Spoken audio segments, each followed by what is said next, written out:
Hello once again, and welcome to another edition of the SaskAgToday.com Roundtable. I'm Ryan Young, 620 CKRM Agri-News Director here in Regina, and joining me today is the Chief Agricultural Editor of SaskAgToday.com, Kevin Hirsch. GX94 Agriculture Director Doug Falconer is on vacation, but he will be back next week. And Kevin, it was obviously a short week here due to the Saskatchewan Day long weekend, but a lot of the talk this week has been dominated by the sudden passing of Senator Todd Lewis, who we learned that he suddenly passed away at the age of 65 this last Friday.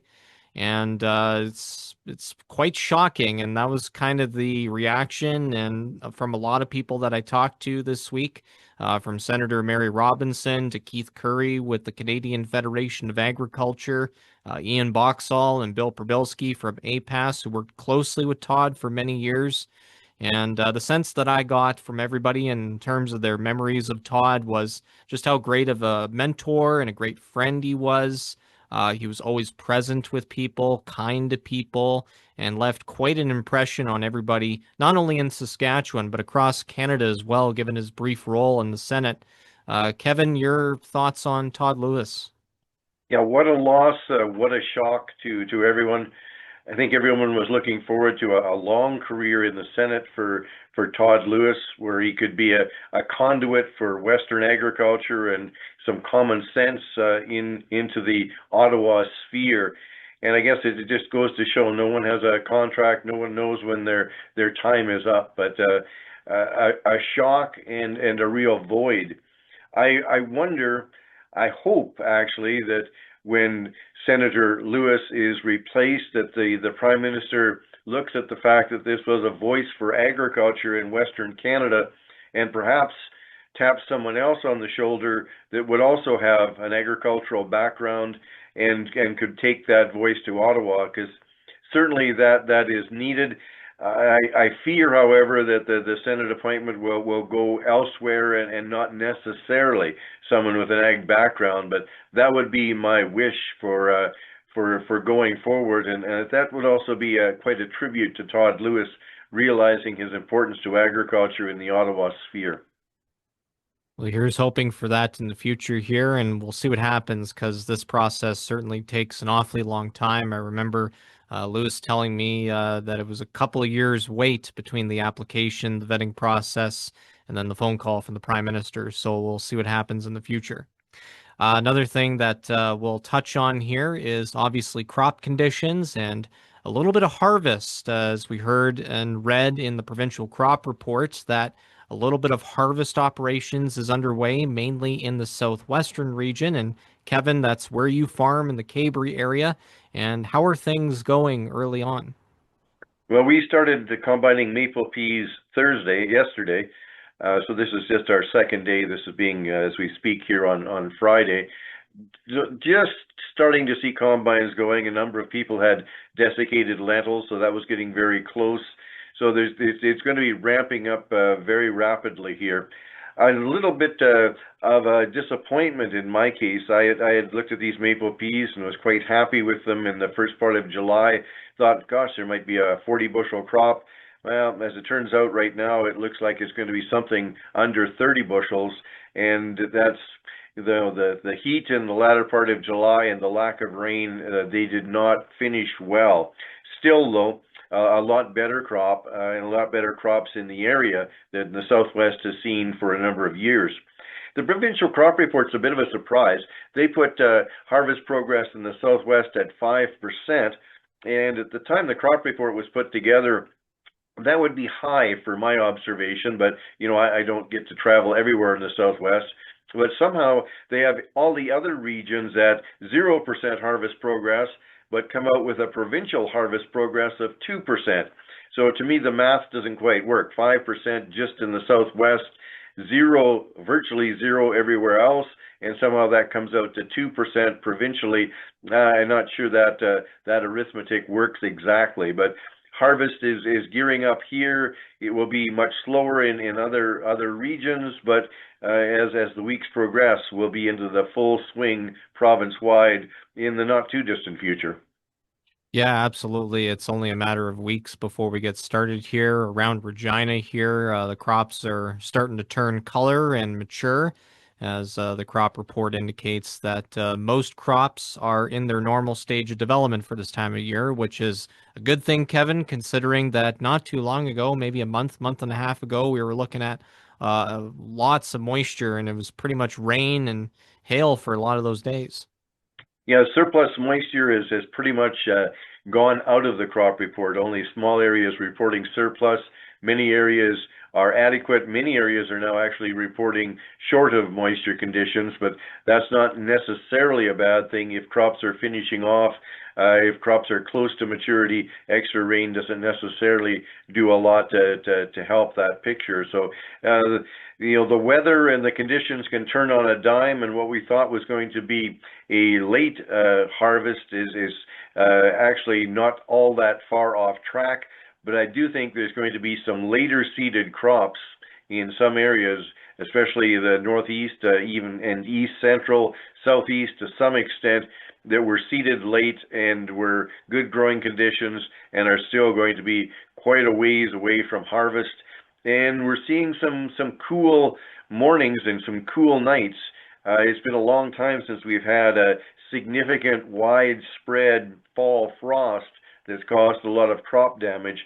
But I know in some areas producers are looking at single-digit temperatures overnight and holding their breath a little bit, hoping we can get a number of weeks yet before we get a killing frost. And one of the things to kind of keep an eye on too, and it was kind of mentioned this week from Rodney Shetler, the CEO of Saskatchewan Municipal Hail Insurance, is the hail claims that are continuing to be processed from storms from the early part of July, that they're still trying to get through that backlog, as a lot of the claims have come from that Canada Day long weekend and a little bit afterward. Kevin, your thoughts on that? Is that much of a surprise that they're still working on it? No, they just were deluged with claims. Hail every day somewhere, it seemed like in the early part of July during that rainy period. What surprised me is that rainy period started to come to a close and then the heat kicked in. I was expecting a lot more thunderstorm activity at that time, but that didn't really materialize. So things really have quieted down in the past couple of weeks as far as hail claims and hailstorms go. Now, things can still heat up in August as far as hail claims, and as Rodney Shetler correctly pointed out, hail in August when the crops are nearly mature is very damaging, very expensive. So hopefully we will get a break in that regard and not see any significant hailstorms in the weeks ahead. Here's hoping for that too. Hopefully the weather cooperates. One other topic that we're going to cover here today on the program is canola prices. And last we talked, Kevin, about that canola, especially the cash price and the futures price, it really took a free fall here. Just to kind of give a little bit of context, giving the cash price from the Moose Jaw terminal of Bungie at the July 31st close, canola was at 706.25 a metric ton. And as of the close for this Friday, August 7th, it closed at 727.85. So it's recovered a little bit by about $21.60, which is good to see. Kevin, your thoughts on the current trend of canola prices? It's good to see it gradually ratcheting back up. That 47 cent per bushel increase you referenced is certainly going to be welcome, but it's amazing how much it fell the previous week. And we talked about it last week in the roundtable, a drop of about $1.50 or more than $1.50 a bushel in 1 week. It just plummeted. And it's heartening at least to see that turn around and it gradually ratchet upwards a bit. A very volatile market, and gets more and more relevant as combines will be rolling in canola in the not too distant future. All right, and we'll move on to a little bit of trade talk here as Prime Minister Mark Carney spoke to reporters over the last couple of days as CUSMA renegotiations continue to go on involving the United States and Mexico as well. Some questions related to U.S. President Donald Trump's Most recent tariff threat of 50% tariffs on a wide variety of Canadian products. There's a deadline to that, August 19th. Should that come through, hockey sticks, plywood, a bunch of other products will be subject to that. Things like potash are exempt, though, so that's good in one way. And then other questions related to the supply managed sectors here in Canada, such as the dairy sector. Ultimately, in his response, Carney indicated that talks are ongoing. Those things are obviously at the forefront and is committed to protecting the supply managed sector and to ensure that the auto sector and other sectors aren't impacted by tariffs or anything like that. Kevin, what are your thoughts? Kind of sounds like he said a lot of things without saying anything of substance. It's pretty hard to make comments when negotiations are underway without upsetting the apple cart.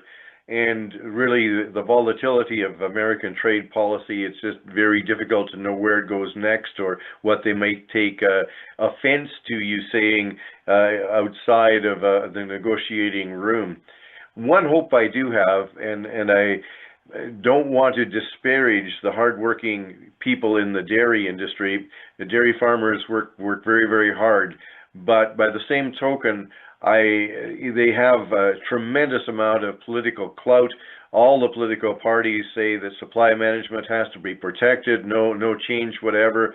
I think when push comes to shove, that might have to change.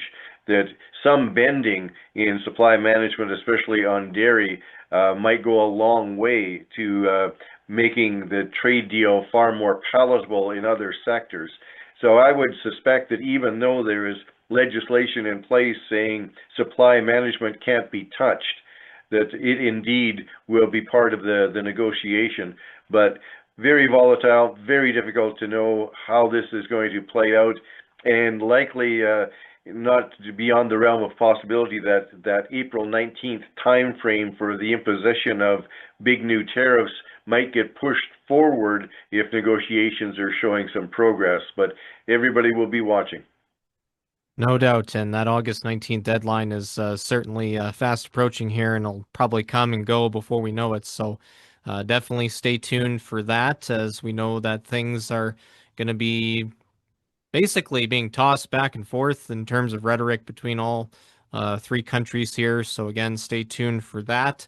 And then finally, we'll just wrap up the roundtable here, Kevin, with your harvest plans. You mentioned earlier you're harvesting maple peas. What would be the next crop that you're targeting for combining in the not too distant future?